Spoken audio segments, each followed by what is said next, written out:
Kita lanjut ke bagian normalitas sama homogenitas. Kakak tinggal klik di NH.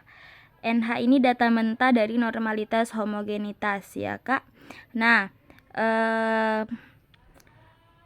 ini kita perlu adalah pretest eksperimen, post-test eksperimen, terus pretest kontrol sama post-test kontrol.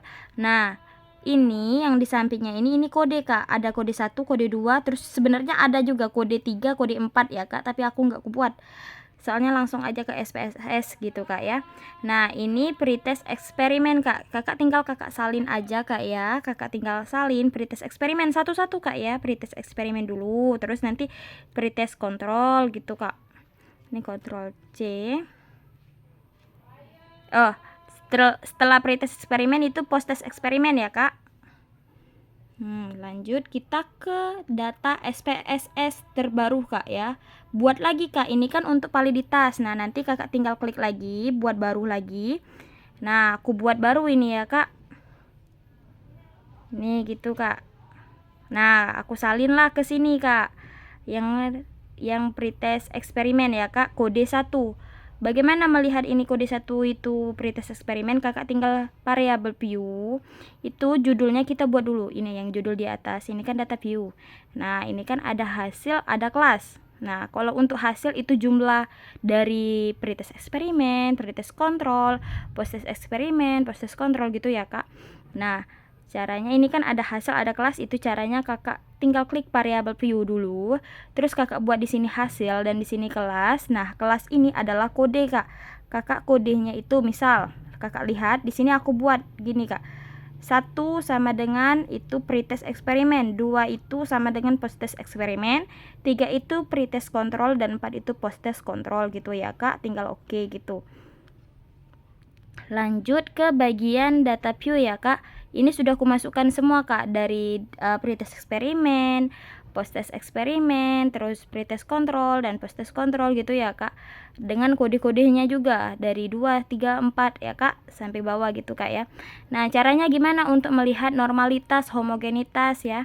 Itu caranya kakak tinggal klik analyze ini. Oke kak. Nah kakak tinggal cari di bagian sini kak, di bagian deskriptif statistik, terus explore gitu ya kak. Nah di sini kan ada hasil belajar siswa, itu namanya hasil ya kak. Terus kelas ini yang kode kita tadi kak. Nah langsung kita masukkan dependent list sama faktor ini di bagian sini ya kak. Maaf ya kak, hujan di sini.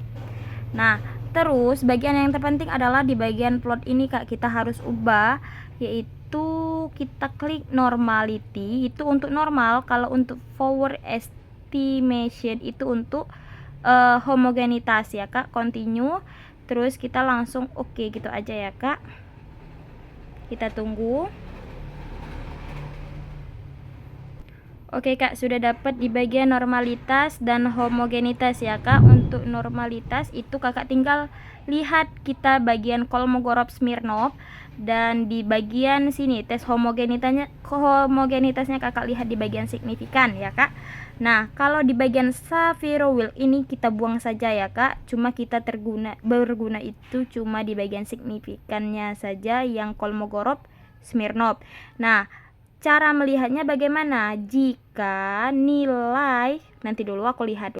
Oke, kakak lihat di bagian halaman 82 untuk melihat normalitas atau homogenitas. Ini untuk normalitas dulu ya. Kalau nilai signya lebih besar dari 0,05 maka dia dikatakan normal. Tapi kalau dia itu lebih kecil dari 0,05 maka dia tidak normal gitu ya kak. Nah untuk homogenitas juga sama kak. Jika nilainya itu di atas dari 0,05 itu dikatakan homogen. Tapi kalau seandainya dia dikatakan tidak homogen itu kalau dia itu nilainya kecil dari 0,05 kak ya. Sama, normalitas sama homogenitas itu sama cara menghitungnya, cara melihatnya, normal atau homogen harus lebih besar dari 0,05 kak. Oke, kita lihat ini kak ya. Nah ini ada, ingat kalau ada titik bacanya itu 0,200 ya kak. Lebih besar mana kak? Dari 0,05 dengan 0,200. tentu lebih besar ini ya Kak dibanding dari 0,05. Nah, ini juga Kakak lihat di bagian post test eksperimennya. 0,1 dengan 0,05 masih besar ini. Terus selanjutnya juga ada 0,1 juga. Sedangkan kita kan 0,05 masih besar 0,1. Ini 0,1 juga ya Kak. Dan selanjutnya untuk signifikan ini kita lihat 0,2, 0,2, 0,2 lagi di bawahnya ada berapa ini? 0,240. Oke Kak, masih besar signifikan homogen dan Kolmogorov Smirnov di bagian signifikan ini ya Kak dibanding dengan 0,05 gitu ya Kak.